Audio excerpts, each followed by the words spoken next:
Once again, good evening, everyone. You're listening to Red Pill 78. As always, I am Zak, the Corruption Detector, and this is another edition of Red Pill News. I hope you're having a lovely day and that you've had a marvelous weekend as well.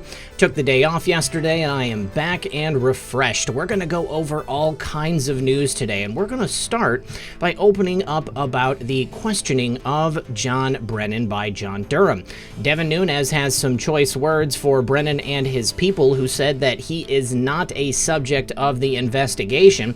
Joe DeGeneva has a theory. He thinks that Brennan is going to be a witness against James Comey. James Woods has shared a video which is simply heartbreaking. A business owner in Wisconsin had he and his parents' business of decades burned to the ground for absolutely no reason.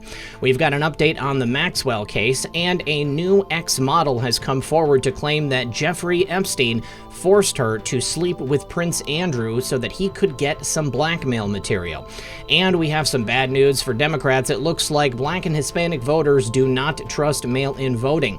A good friend of ours on the channel, Judith Rose, was shared by the Trump War Room. We're going to talk about that. And finally, another person in the US government, this time a NASA researcher, has been arrested for making false statements and committing wire fraud in relation to China's talents program. Infiltration instead of invasion. China is the #1 offender. All right, guys, please do sit back, relax, grab your popcorn, and we'll be right back after a brief word from our sponsor. Keep Jesus with you wherever you go with the limited edition 2020 Christ the Last Supper coin. This limited edition coin is highly sought after, and it's being given away completely free until they run out. It's the perfect gift for yourself or for a friend or a family member that loves collecting coins or loves Christ. On the front side is a beautiful etched illustration of Jesus, and on the reverse is a perfectly etched illustration of the Last Supper. The Last Supper coins are free, so they're going fast, and once they run out, you won't have another opportunity like this again. So hurry, get yours while you still can, and visit sendmejesus.com. That's sendmejesus.com, or click the link in the description or pinned comment. And remember, when you support my sponsors, you support this channel. All right, guys, thanks for sticking around. First of all, today we're talking about Devin Nunes and his comments recently on John Brennan. He said he's hardly in the clear. He would have to know Russiagate is just pure nonsense. Now, with John Brennan having such an integral part to play in the Spygate scandal, the fact that he made sure that that dirty dossier was a part of all of that intelligence that was pushed on people in the government, obviously he knows he is in for an investigation. Now, with Devin Nunes talking about it, Devin Nunes always gives us such great little bits of information because he is the hero of Congress. He's the only one who sought the truth and uncovered the coup attempt against President Trump. And he says that the former Clowns in America director for the Obama administration, John Brennan, is hardly in the clear as far as the investigation into his wrongdoings is concerned. Now, Brennan has in the past lied under oath about not including the Steele dossier into the intelligence community's assessment of Russian collusion back in 2017. Now, Brennan also said publicly that all roads with Trump lead to Putin. On MSNBC, Brennan said he proudly wears his Trump's criticisms as a badge of honor. Now, it's hard to believe that Brennan is doing anything but running scared at this point. Last week, he was brought in for a marathon, 8 hours of questioning before John Durham and the investigators who are looking into the crimes committed by the Obama administration, which related to the Spygate scandal. Now, immediately after the questioning, Brennan sought out word through deep state media personnel at Politico that he was fine. Coming from Politico, you got to take it with a grain of salt. With Brennan spending 8 hours in that chair getting questioned by Durham and his team, it's almost assured that he was actually the subject of an investigation, and the information he was providing was most likely being compared against information provided by other interviews, and of course all of the evidence that's been gathered in the months during Durham's investigation. Now, let's take a look at the tweet from Brennan's spokesperson, which was apparently what proved he was not the subject of the investigation. All right, here it is. It's from Natasha Bertrand. She says, just in, John Brennan's spokesman says Brennan was interviewed earlier today by John Durham, who told Brennan he is not the subject or a target of a criminal investigation and that he is only a witness to events that are under review. And he did give us a full statement kind of detailing John Brennan's characterization of things. Now, when you take a look at this statement, it's pretty obvious this is damage control. He wants to make everybody believe he's not the subject of the investigation, and I'm sure there's a fair amount of self-soothing in this statement as well. But again, it's coming from Brennan's people. Why would Brennan go out into the public and admit that he's the subject of an investigation? It doesn't seem likely. Now, adding additional information to this, it's only from Brennan's spokesperson. It's not Brennan himself saying it. It's not Brennan's attorneys saying it. It's only his spokesperson. The report did not come from the Durham team. That is even more important. The Durham team have not told the public that John Brennan is not the subject of an investigation. We have heard very little from John Durham and his team throughout this entire investigation. Adam Housley tweeted that Durham never said publicly that John Brennan is not the subject of a criminal investigation, and Brennan is just claiming this is all politics. Well, what else is he going to say? What else can he do? Admit that he spied on a presidential candidate from the opposing party and then also lied to Congress and the American people? He put in place faulty information that led to a special counsel investigation based on his lies, the lies of the Hillary Clinton team, the work of the Hillary Clinton team, the payments sent to Christopher Steele by the DNC to craft a wholly false narrative in the form of the PP dossier. This is an attempt against President Trump, and that's all it's ever been. There was never any truth or any factual basis behind the claims. All they wanted to do was remove President Trump and put Hillary Clinton into office. Now, we know that the fact that the Durham team is now interviewing Brennan indicates they are near the end of the investigation. Again, taking the information that Brennan gave during that 8 hours and then placing it side by side with the interviews that were given by people previously in the investigation. Brennan is a linchpin in this entire thing, and it makes a lot of sense to interview him on the tail end. Why? Because Brennan was at the top. He was the head of Obama's Clowns in America. An investigation like this starts at the bottom and works its way up. By the time that Durham interviewed Brennan, the underlings have hopefully and thoroughly been reviewed, and hopefully all the facts have been laid out. It was a perjury trap. Brennan was put into a position where if he didn't say the exact same thing that all of his underlings said, then he has committed perjury. He has lied to federal investigators. Now, another part of this that's very interesting is that Durham had the questioning of Brennan take place at Langley. Why would that be? Well, that's in Virginia, and it's outside the D.C. circuit. So any crimes that Brennan would commit would be prosecuted in Virginia and not in the liberal bastion that is Washington, D.C. Now, it was also noted by Zero Hedge that it is quite likely that Brennan is the subject of the investigation, and they concluded John Durham and his team did not come to the decision to interview Brennan over the course of 8 hours for the purpose of filling in the blanks or events that are under review. The purpose of the interview was to get Brennan to confirm or deny information that others have provided up to this point about him and what he instructed others to do. John Brennan was placed into a perjury trap yesterday because he's shown himself willing to perjure himself in the past in order to evade scrutiny. You can't believe after all of that lying that Brennan's done over all these years that finally, in the end, he's going to tell the truth. No, he's going to continue to lie. He's going to try to get his butt out of trouble, but with all of this previous evidence already given by everybody working under him at the Clowns in America, the people at the FBI, the people at the DOJ, it's going to be really obvious what Brennan was lying about and what he's going to be able to be prosecuted for. And Devin Nunes says exactly the same thing. Brennan is hardly in the clear. In fact, I would say that now his situation is more dire than ever. He is in deep trouble, and he is quite literally the very personification of the deep state. Now, another key player in the Durham investigation is going to be former FBI Director James Comey. And Joe DeGenova thinks it's very likely that Comey could have Brennan being used against him as a witness. Now, former FBI Director James Comey is inevitably at the center of whatever criminal inquiry John Durham and his team are putting together in relation to the Russia investigation. And over the last few days, with former Clowns in America Director John Brennan being interviewed by Durham for 8 hours at the Clowns in America's Langley headquarters in Virginia, Joe DeGenova appeared on WMAL's Mornings on the Mall show and threw out the theory that Brennan is most likely now a witness against Comey. Now, just because he's a witness against Comey doesn't mean that Brennan can also be brought up on charges for his own crimes. He said, "I don't know whether he's a target or not," in relation to the statement from Brennan's spokesperson.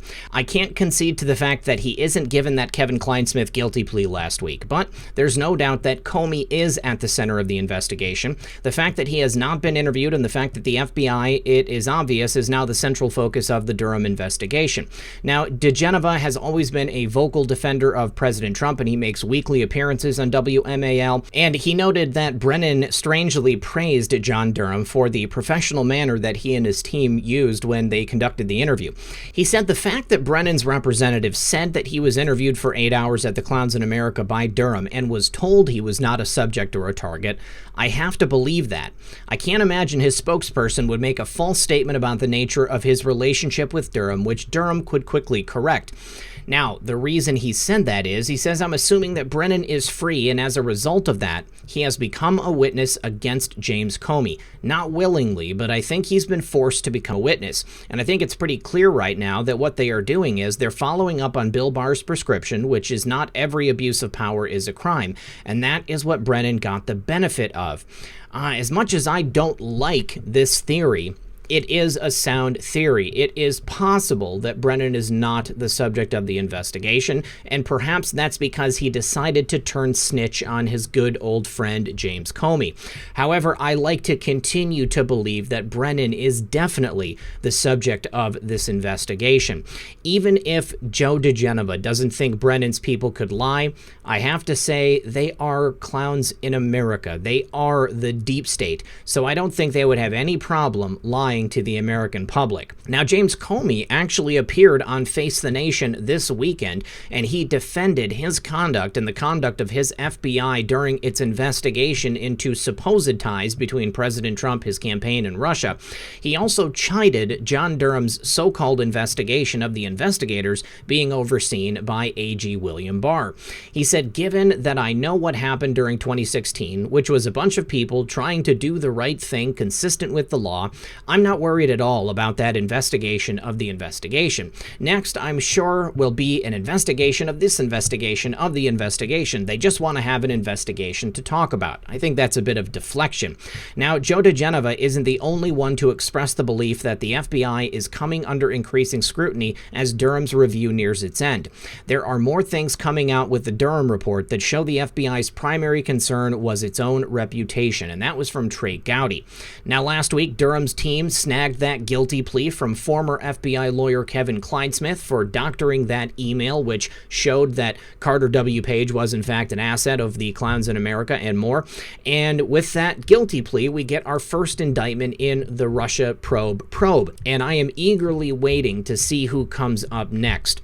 Now, if John Brennan is testifying against James Comey, perhaps he's pleading guilty to a lesser charge, or maybe he's going to walk. But I really hope he's not going to walk. Now, the latest state to be hit by the rioting and unrest is Wisconsin, Kenosha, Wisconsin. And thank God the governor of Wisconsin has had the mental forethought to bring in the National Guard to quell the rebellion. Now, here is a tweet from James Woods. This gentleman right here, his parents started a business in their garage 40 years ago, and these rioters came and burned it to the ground for absolutely no reason. And we're going to go ahead and listen to his story. This morning, get up, come down here, and what I see, I was not prepared for. I knew it was going to be a disaster, but I didn't know what a disaster looked like till I saw it. And I can hear the emotion in what you're saying. I mean, what is the family feeling right now? It's tough. This is a business that my parents started 40 years ago, small, out of their garage. It was a small business. did it just to make a few extra dollars, and eventually it grew. 31 years ago they bought this building, and so we've been here ever since. They're very upset about it. It's emotionally hurtful. But we didn't do anything to anybody. Why did we deserve it? This man, his parents, his family, they've done nothing to deserve what happened to them. And I just wanted you to see this because, again, this is what's in store for us if the Democrats win in November. Quick update on the Maxwell case. It looks like the judge has denied her request to be released into the general jail population. I have to say, this would have been a spectacularly bad move if they allowed her to be moved into Gen Pop. I'd say that she would not be long for this earth if that had happened, and I believe the judge probably knows that as well. By keeping her segregated, it reduces the possibilities for her to leave this earth, and it also makes sure that she's going to make it to the trial so that she can face justice and give the victims of her and Jeffrey's crimes some type of closure. Keep her in a padded cell. Do not allow other people to be around her. I don't think she's going to be too popular if they do. All right, and next, another former model has stepped forward claiming that her friend was intimate with Prince Andrew at the behest of Jeffrey E. This former model says that she slept with Prince Andrew because Jeffrey ordered her to, and it's a claim coming out in a new documentary. Now, her name is Lisa Phillips. She now lives in Los Angeles, and she alleged that she confronted the billionaire who told her it's nice to have things on people, but there's no suggestion that the Duke of York had a non-consensual relationship or even knew about Jeffrey's demands. Of course he wouldn't. That's not what happens when you're in a honeypot. And sources close to him dismissed this as a baseless accusation. Of course they did. Now, Miss Phillips' claims about her unnamed friend, who was in her early 20s at the time, are set to be broadcast in a new 4-part documentary, Surviving Jeffrey E., on the digital channel Crime Plus Investigation. Now, I believe that is in the UK. I don't know that we can get that here in America. Now, she says she first met Jeffrey after a photo shoot in the Caribbean 20 years ago, where he invited her and another friend to his island, Little St. James.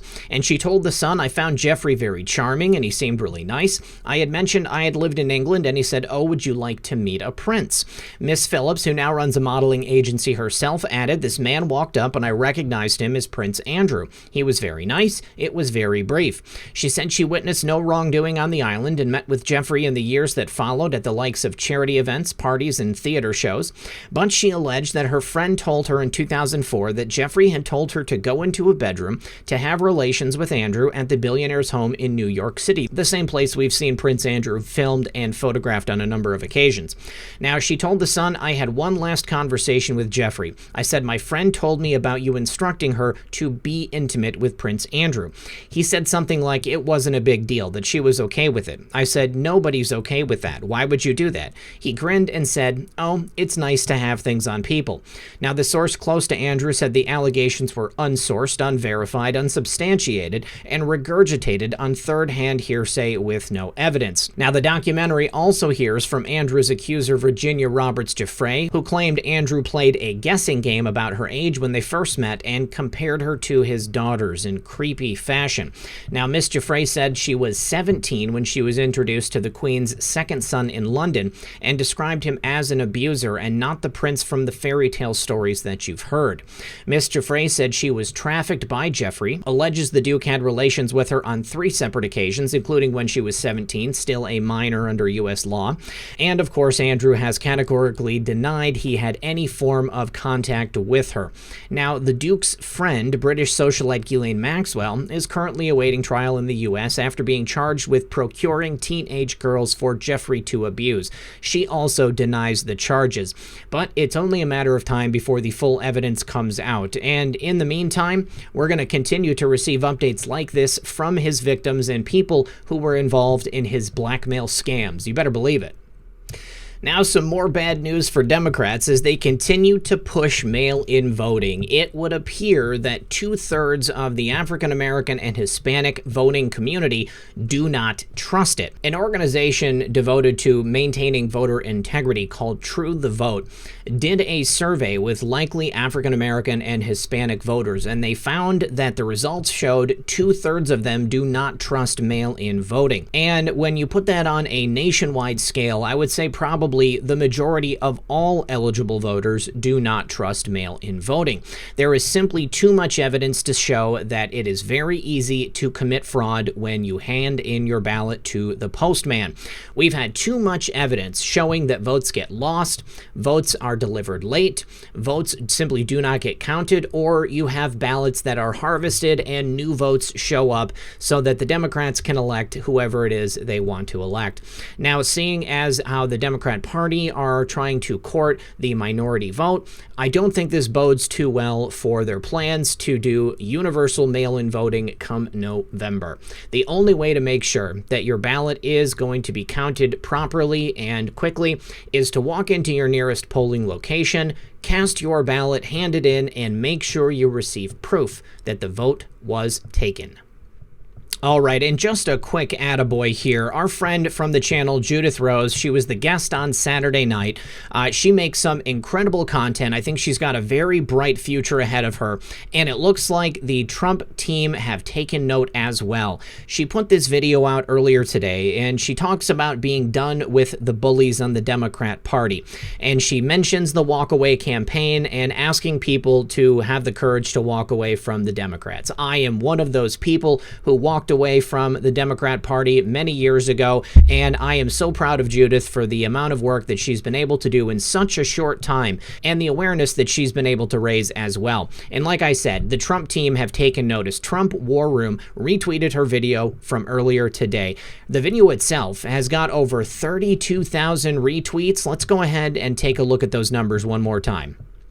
All right, here is the video itself. I take that back. She's got 33,000 likes and 13,000 retweets. So a lot of people are watching it. She really has made a big splash on the scene, and I would not be surprised if the president wasn't going to be retweeting her before very long.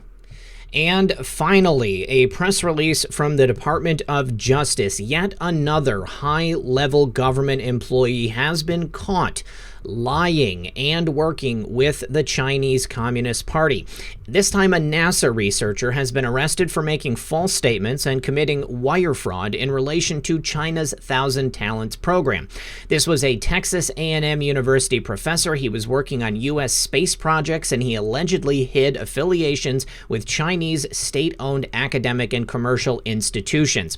Now, unfortunately, this story is all too familiar in today's world.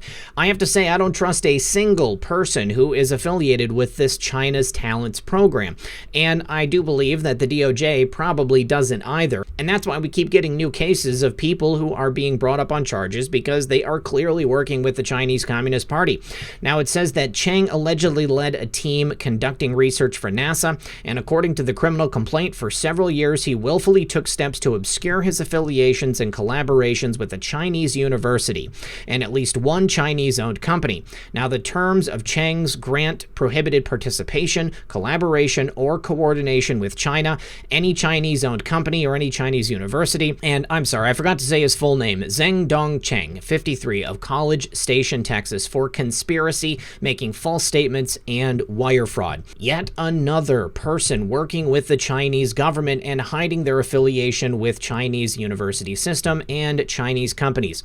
This right here is how information is being drained out of America, our intellectual property being stolen on a daily basis by people like Cheng. Hopefully, this is going to send the message that we need to let these people know that the time has come to stop. All right, guys, that is all I have for you today. I want to thank everyone for joining me. As always, this has been Red Pill 78. I am Zak the Corruption Detector, and this was another edition of Red Pill News. Good luck, everyone, and God bless. Hey guys, one more thing. I just want to thank everyone for watching today. If you have not subscribed yet, I urge you to please consider subscribing. There will be a couple of videos that pop up if you want to continue to watch. There's also some ways in the description of this video that you can follow me on other platforms. Please consider doing that as well. And if you want to support the program directly, there are means to do that below as well. Thank you all for your support over the last couple of years. Consider liking and sharing this video and help me get the real news to people who don't yet know they've been lied to.